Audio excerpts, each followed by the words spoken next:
All right, so let's talk color scheme planning. The goal here is to create successful color schemes, right? Color scheme plans that quite a few things. We need to create emphasis at our focal area. You've already done that with value, but when you add color, if you add a really bright color someplace that's not your focal area and there's dull colors elsewhere, it can change the emphasis in your piece. Every time we go from sketch to value and then to color, we can fully change the emphasis in our piece and the balance. So you might be thinking, I already did this, but color will change this. It'll have an effect. It has the power to have an effect. And let's remember from our unit on color that we need to think about what colors will recede into the background and what colors are going to pull forward. And you want to make sure you put those in the appropriate areas depending on what your artwork is. Those desaturated and cool colors tend to recede into the background, and the brighter colors or the warm colors tend to come forward in a composition. We need to have intentional variation on color saturation and color value. So you don't want to, like the circus came to town, if there's too much strong color. We saw that in our color unit and as well as in your color fixing practice.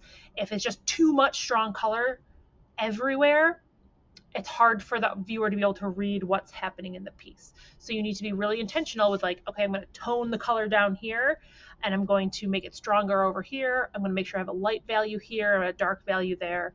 So your value should already have been chosen. We planned value in black and white so that it would be easier for you to move into color. So once you start adding color, it's hard to think just value. Is it light blue? Is it dark blue?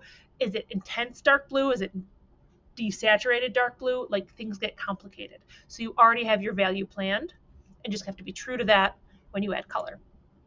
We need to remember to create balance, left, right, top to bottom, according to whatever structure you've chosen.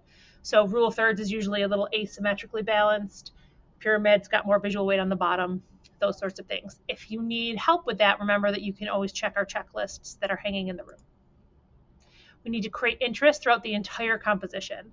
So if you just leave most of it white and gray and like, I'm just going to add color in this 2 spots, have you really created interest with color throughout the entire thing? No. And then keeping in mind that color has the power, you could be thinking about like fading a color like ombre almost works like a lead-in line.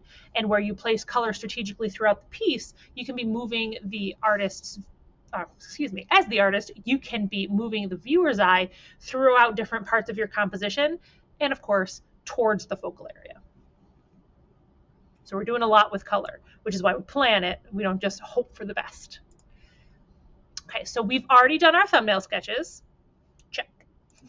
We've done our value study. We've done 2 of them. So now that you are at this stage, we took a break. We got some color. Now, if you're not sure which one of these artworks you want to move forward on, now's the time for that decision.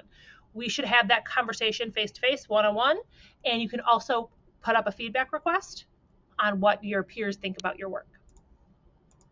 So, options. 1, you can enlarge all of your designs. So the 4 artworks that you've designed, those sketches, you can recreate all 4 of them if you wanted to. That one is kind of like the default project. You end up with 8 color schemes because you try 2 different versions of color for each of those, and you end up with 4 small artworks. 4 small little taped off artworks. Okay. Option 2 is to pick the favorite sketch. So you've done 4 and maybe 1 is your favorite.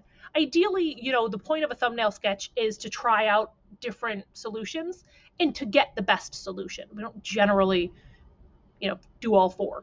The idea is you would keep doing thumbnail sketches until you're like, ooh, this is the one. So if you pick your favorite, you're going to do 8 color scheme versions of that. We'll see that in a minute. But you're just going to do 1 large artwork. It can go either way. So if you're thinking, oh, which one should I do? Which one's easier? It's actually exactly the same amount of paper. It's just that this paper is cut into 4 pieces if you do number 1. Okay, and then we have a third option, which it's not necessarily an advanced one, but it's it's taking the project kind of to the next level. It's not that it's harder, it's just the next step where you've noticed, all right, I have these 4 solutions. They're okay. I don't necessarily have a favorite, or I think my favorite could get better if I stole this cool idea I did in this other piece. So that would be you combining multiple ideas. You can combine 2 of your sketches together into a new thing. You could try to combine all 4 of them. It's just that you're making a new solution. You're not just going to copy one of the 4 you already have done. You want to tweak it in some way. Right? And then you're going to enlarge that one. So this one is a little bit different. You're going to do 4 color scheme plans and 1 large artwork. So it's different than option number 2 because you're only going to do 4 color schemes, which feels like less work, but it's because you're doing a new sketch.